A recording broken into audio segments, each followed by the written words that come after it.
লক্ষ্য করুন, আজকে একটা চ্যানেল আর অনলাইন পত্রিকাতে দেখলাম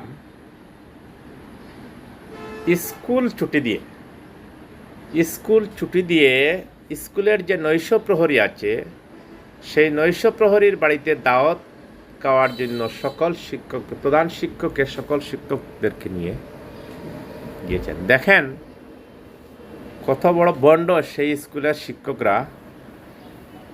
সেই দাওয়াতটা তো তারা স্কুল ছুটির পরে, ক্লাসটা শেষের পরে তারা যেতে পারত, কিন্তু স্কুলটা সকালবেলা বন্ধ দিয়ে সেই নৈশ প্রহরীর বাড়িতে দাওয়াত খাওয়ার জন্য গেছে।